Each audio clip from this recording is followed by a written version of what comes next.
Olá, este é o canal Velha História.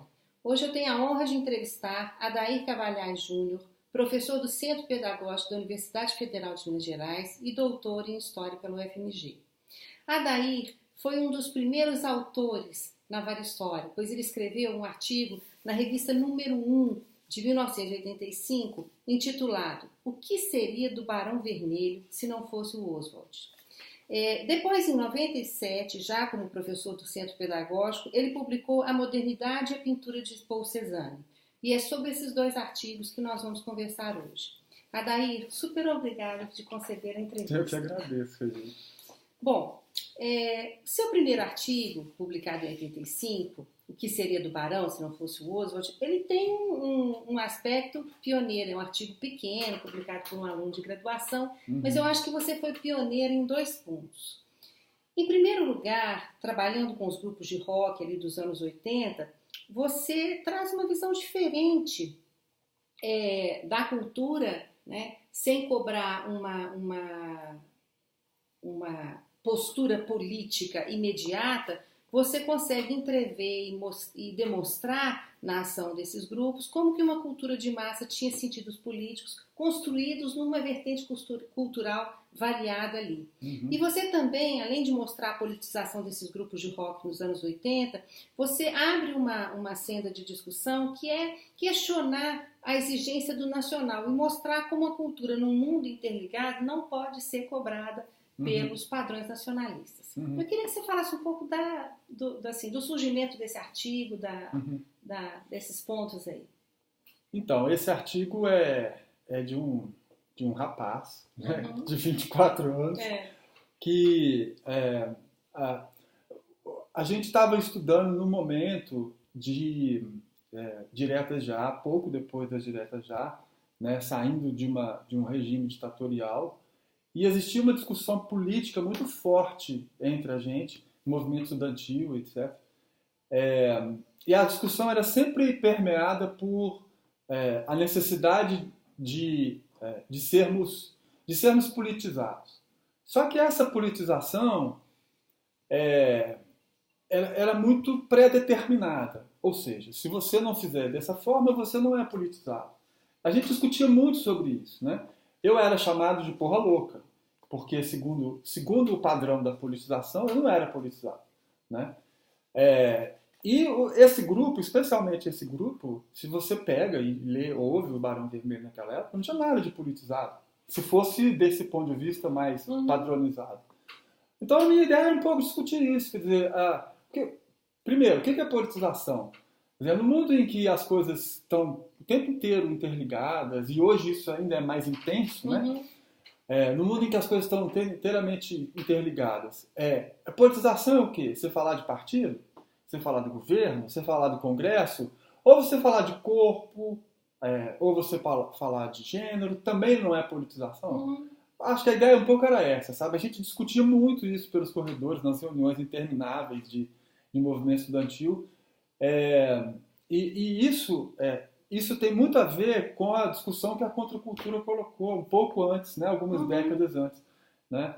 Caetano Veloso, quando começou a tocar guitarra, ele foi vaiado, porque aquilo era um instrumento americano, de rock americano. Como um cantor brasileiro politizado podia fazer aquilo, né? Então, essa discussão, que eu acho que, infelizmente, ainda é muito necessária, porque as pessoas ainda são muito cobradas de ter uma certa politização, especialmente os artistas, né?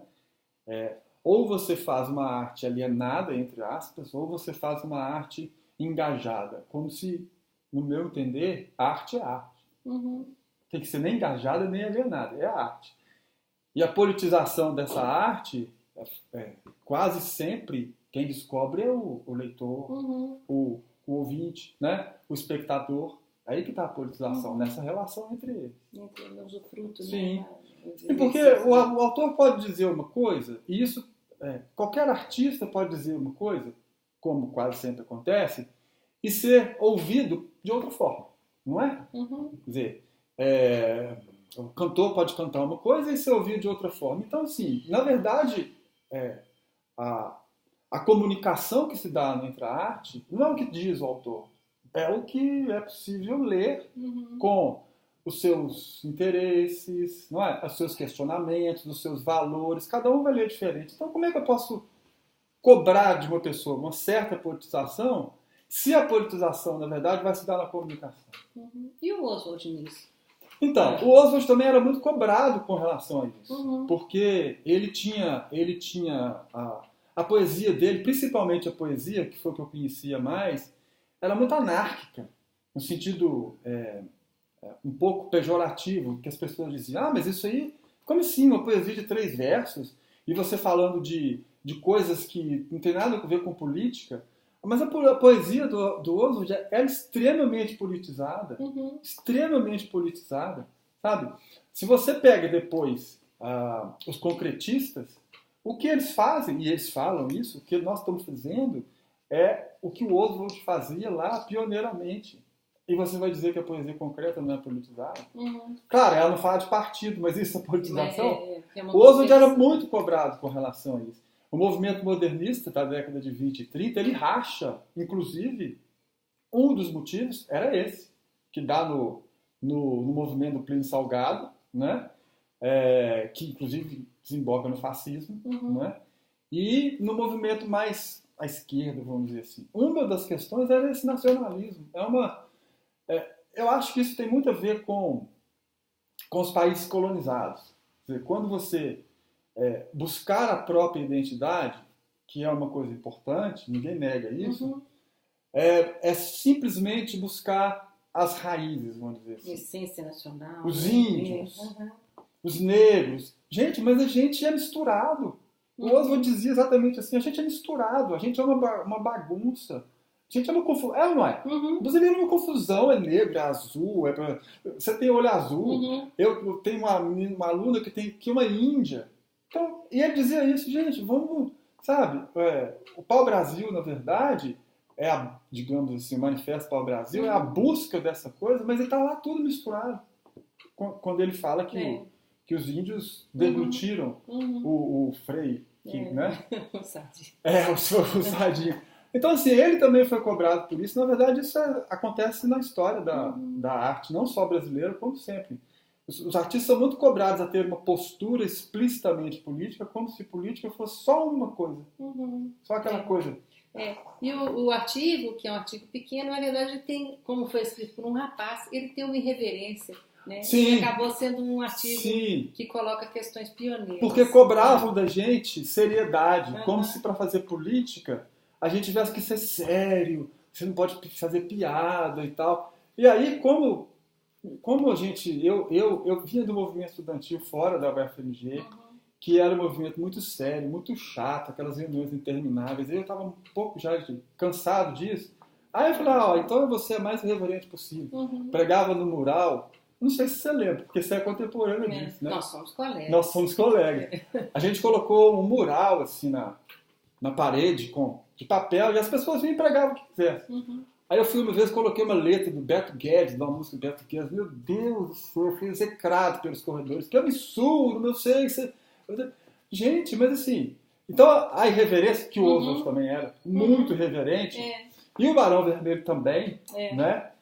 É um pouco eu acho que é um pouco a tentativa de responder a essa coisa assim, sabe? De prender a gente. Não tem como, sabe? Política é política. Então você tem vários caminhos. É claro. Né? Bom, depois em 97, já nem tão rapaz, mas ainda muito jovem, você escreveu já aqui bem velho. A Modernidade e a Pintura de Paul Cézanne, Sim. Publicado no número 17. E nesse artigo você discute com bastante profundidade algumas características da obra do Cézanne. Me intrigou muito como que você mostra um certo paradoxo, uma posição complexa do Cézanne entre a pintura clássica e os cânones da pintura clássica e o impressionismo. Poderíamos dizer que Cézanne não é nenhum nem outro, mas ao mesmo tempo ele constrói uma ruptura aí, dialogando com essas duas tendências, né? Não sei se pode fazer assim. Sim. Como que você afirma que, fazendo isso, ele reconstrói o sentido da existência? Como é essa relação complexa do Cézanne aí com os artistas do seu tempo. Aham. O Cezanne foi realmente um artista extremamente complexo, né? Como eu estava te dizendo, muito solitário, produziu sozinho e durante décadas. O Cezanne tem telas que ele fica 7, 8 anos fazendo. Uhum. Extremamente perfeccionista. E ele pinta num momento em que está havendo uma ruptura. O impressionismo é uma ruptura, né? Tem um momento, inclusive, que eles percebem a profundidade da ruptura que eles estão fazendo, né? Quando eles abrem mão da perspectiva clássica, eles abrem mão dos contornos das figuras. Isso é uma enorme ruptura. O Cezanne sabe disso, ele pintou um pouco como os impressionistas, mas ele não estava satisfeito com isso. Porque ele percebeu, um pouco antes até dos impressionistas, que a busca pelas sensações, que é o que os impressionistas queriam, dissolvia a matéria, dissolvia as figuras. Então, em certos momentos, os expressionistas não estão mais pintando uma ponte, eles estão pintando um borrão, que é, inclusive, muita gente considera a origem da arte abstrata, por ali, da pintura abstrata. Isso incomodou muito o Cezanne, porque ele queria a matéria, ele queria as coisas, os quadros do Cezanne são para pegar nas coisas, né? Só que ele não queria mais fazer aquela forma clássica, que é a perspectiva tradicional, né? Você só consegue ver o objeto mesmo de um lado, você tem uma ilusão com a profundidade, aquelas coisas, aquilo também não interessava para ele, porque aquilo era uma mera idealização da realidade, né? Apesar de se dizer que era a realidade. Então o Cezanne, o caminho que ele busca é romper com a estrutura clássica do quadro sem ir para o impressionismo, né? E aí ele faz uma pintura própria, né, em que as coisas tem muita massa, tem muito vigor, né? Acho que isso é o que ele... não tenho a mínima certeza, acho que nem ele tinha certeza. Acho que isso é o que ele buscava como essência da existência das coisas, né? Nesse momento em que ele está confrontando com os impressionistas, mas que é um confronto assim, silencioso, né? Não é o confronto que o Van Gogh fazia, que ele era espalhafatoso, vamos dizer assim, apesar de eu adorar o Van Gogh, eles são muito diferentes em termos de personalidade. Nesse momento é isso que ele está querendo. Assim. Ele quer o real, eu acho que é ruim dizer o real. Ele quer o concreto, aquilo que pode ser pego, né?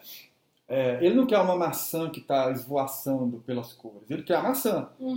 Só que ele não quer uma ilusão.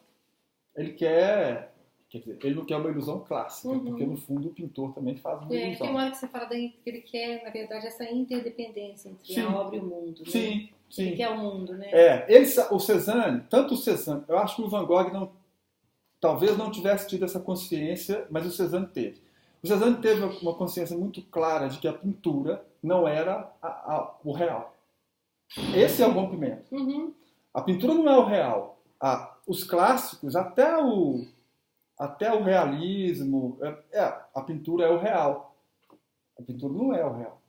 Quando ele rompe com isso, e os impressionistas também estavam rompendo sem essa declaração muito evidente, quando ele rompe com isso, ele está livre para fazer um outro real. Ele sabe que ele não está trazendo para o quadro a maçã. Né? Não é isso. O que ele quer é a possibilidade das pessoas, a partir da tela, ter a maçã, ter a solidez da maçã, né? As características de um ser.